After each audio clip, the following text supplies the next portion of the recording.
I was having a meal at my in-laws' house like usual. However, in the middle of such a meal, I was struck by an incredible sleepiness and plopped down on the dining table.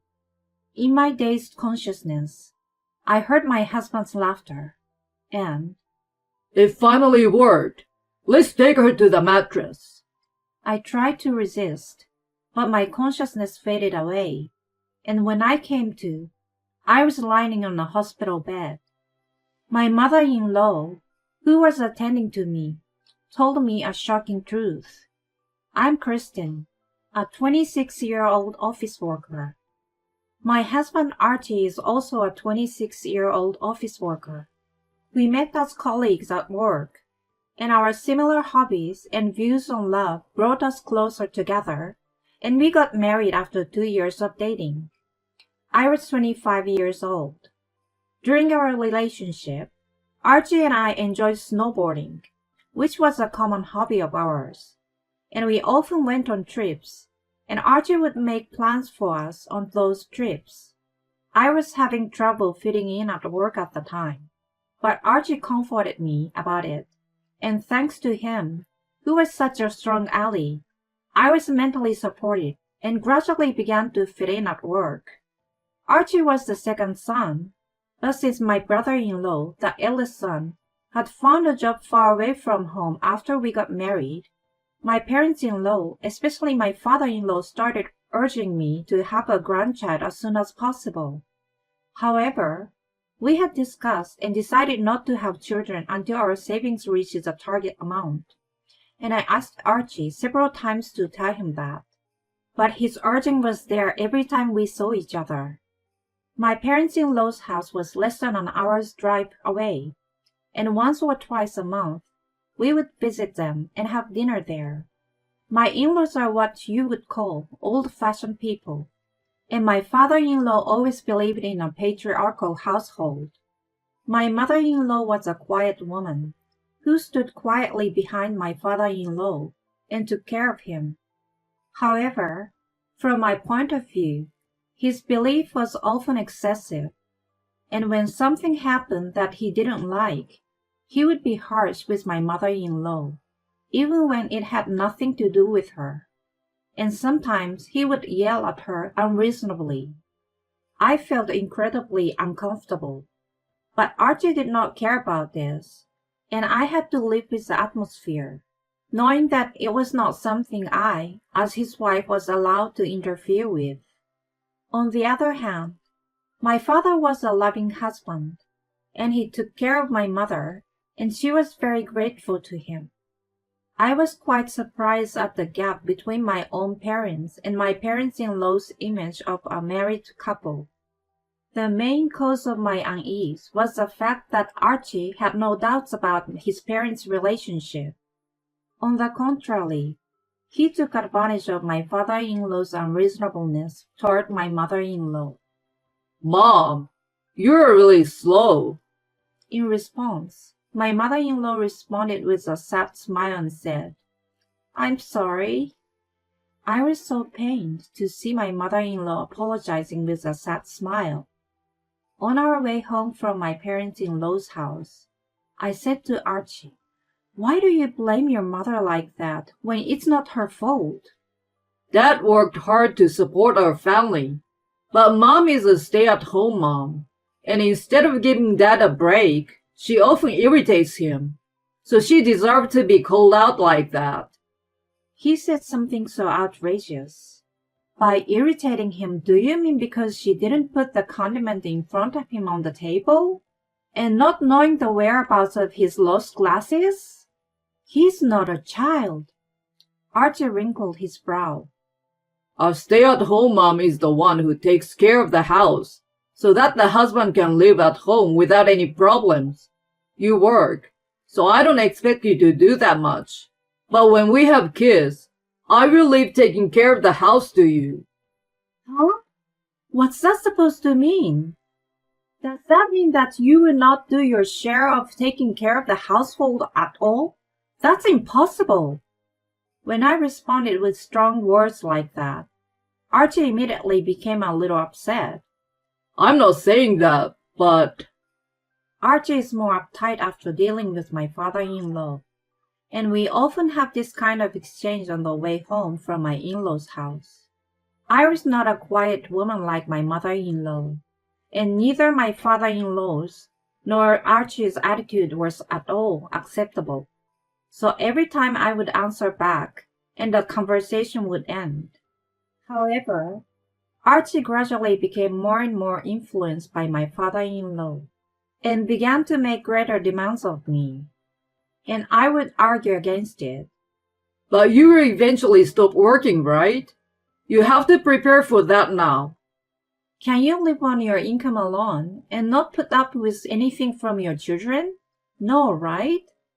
Even if we both work, we might have to put up with a few things depending on how many kids we have. By the time the kids are born, my income will be higher too, right? Will you tell me what to do when that happens then? Don't tell me to do all the housework now, or to visit my in-laws alone, or be a big jerk. Archie's face turned bright red at what I said, but he seems to be at a loss for words, so he cut off the conversation as if he was trying to escape. After a while, my father-in-law contacted me again. Kristen, I heard you rebelled against Archie again, didn't you? Rebelled? I only disagreed with him. We were just discussing our marriage. You are not going to produce an heir, and you are talking back to Archie, the head of your household. When are you going to have children? You talk about heirs, but I'm not going to let them take over your house even if they are born. Archie is always talking to me like you, but how can you meddle in your grown son's family and call me every time? You? Who are you talking to? My forceful rebuttal left him speechless, as it did to Archie, and in the end, he said, Enough! He hung up the phone childishly. I was still thinking naively how I could convince Archie, who had been consumed by my father-in-law's patriarchal mindset. However, my thoughts were not enough. Since my dad is eager to have an heir, let's start having children, even though it is not our plan. I froze for a moment, not understanding what he said. No, my child is not going to be the heir of my in-laws unless he wants to be. Our savings is not yet enough, and you haven't even gotten a raise. How are you going to make a living while raising a child once I get pregnant? Archie sighed deeply in response to my answer. My parents and your parents will help us, won't they? Of course it's better to have children while you are young. Archie tries to force me to proceed with the conversation, and as expected, I was disgusted and rejected him. This led to an awkward relationship between us. I was working and earning enough money to support myself on my own. So the idea of divorcing Archie began to flicker in my mind at this time. I tried many times to discuss the divorce with Archie, but Archie at that time put his father-in-law's words before my opinion. And even if I tried to discuss the divorce with him, I could not get him to agree. When I tried to discuss with Archie, he would repeat my father-in-law's words. It was just a meaningless dialogue with him. However, we started making more visits to our in-laws, and although I really did not like them, I was following Archie with a mysterious sense of obligation, that if I refused him, we might not be able to function as a couple at all. My father-in-law's sarcasm got worse every time I saw him, but on the other hand, his pressure on my mother-in-law's eased up, and I managed to keep my spirits up, thinking that this was a relief at least. Christine, when are you going to become a decent wife who respects her husband? You are really unfit wife, rebelling not only against the patriarch of the family, has no heir, but also against her parents-in-law. You should really be thankful that Archie is not divorcing you. I let my father-in-law's sarcasm go by saying yes, yes. But I felt that the food tasted worse than usual because of his sarcasm, and I was a little reluctant to eat. I could see that my mother-in-law was looking at me with a worried expression. But I did not pay any attention to this and continued to eat. However, as time went by, I felt my body was getting heavier and my consciousness was getting dimmer. The next moment I realized that it was a sleepiness, but I couldn't stand it anymore, and I fell down on a table, my whole body suddenly losing its strength. In my foggy consciousness, I desperately tried to get myself up, fearing that my father-in-law would scold me again if I didn't get up soon. But I heard Archie's laughter and my father-in-law's. Finally it worked. Let's carry her to the mattress. That's right. Go make an air quickly. I felt a chill deep inside me from their conversation, but unable to resist it, I fell into a deep sleep. When I awoke, my body was on the bed in the hospital room.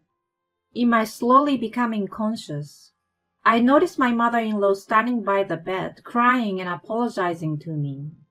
"Kristen, thank God! You're awake! I'm so sorry. It's my fault, my fault." I couldn't understand what was going on as my mother-in-law was sobbing.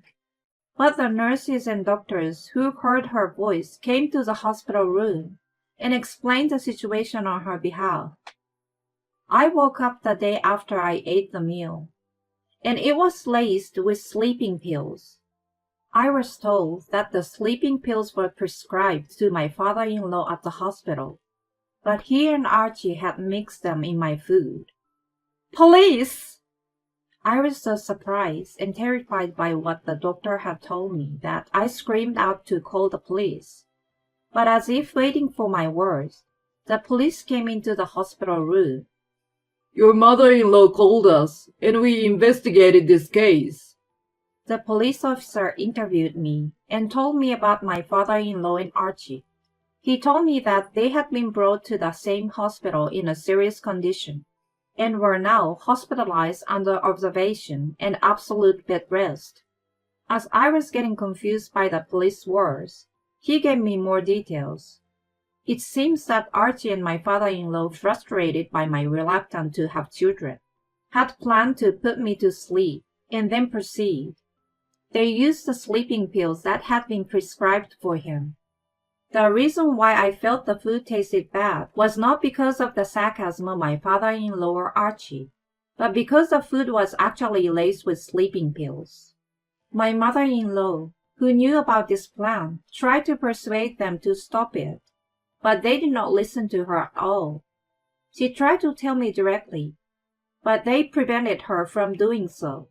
So she contacted my brother-in-law, who lived far away, and asked him to help her. On that day, he was supposed to arrive at my parents-in-law's house before us, but he was delayed due to traffic. I remember the worried look on my mother-in-law's face as she looked at me, and it made sense. But why are they both in the hospital? Grant arrived just in time to see Archie and Hank holding you, and pulled you away from them.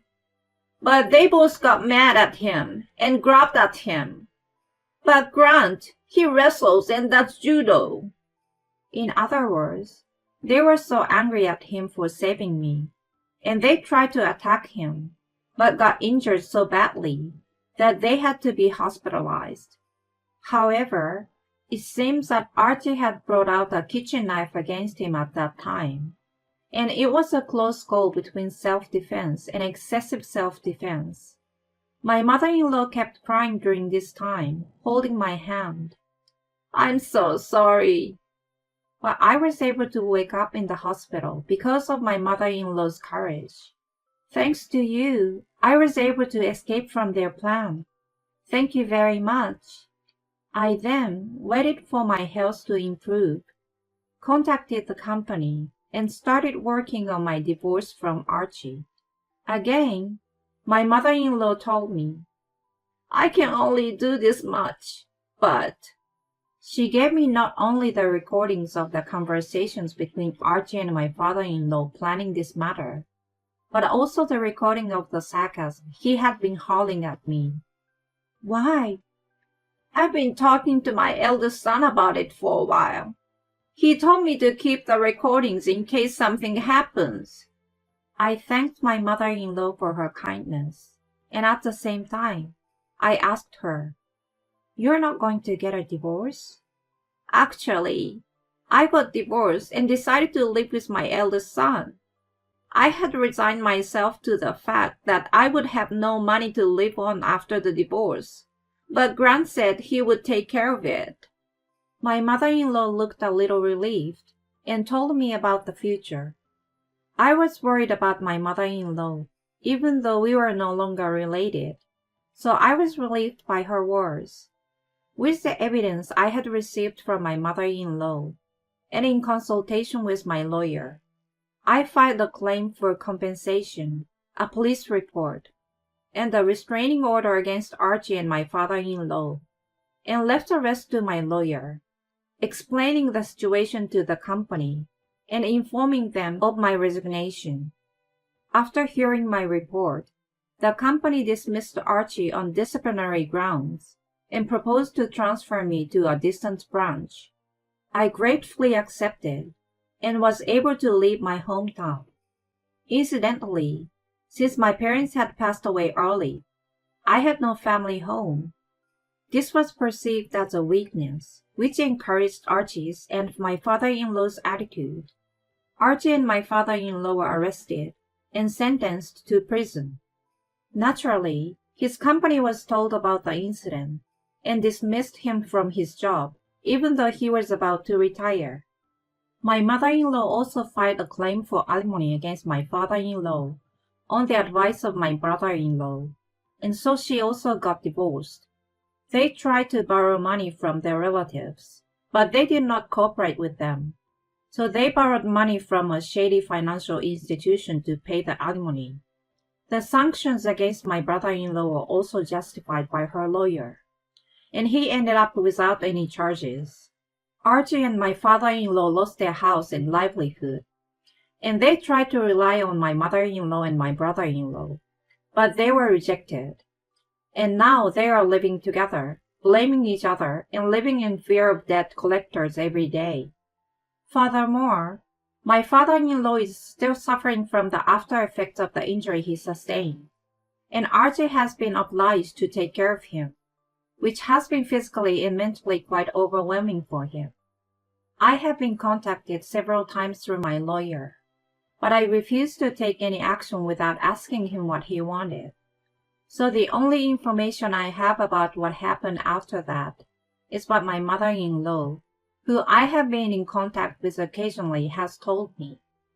As for me, I have begun to get used to the life in a new place, and although I suffered from a trauma so severe that I could not eat anything but my own homemade food at the beginning of the divorce, the symptoms have subsided, and I can now eat meals served by restaurants.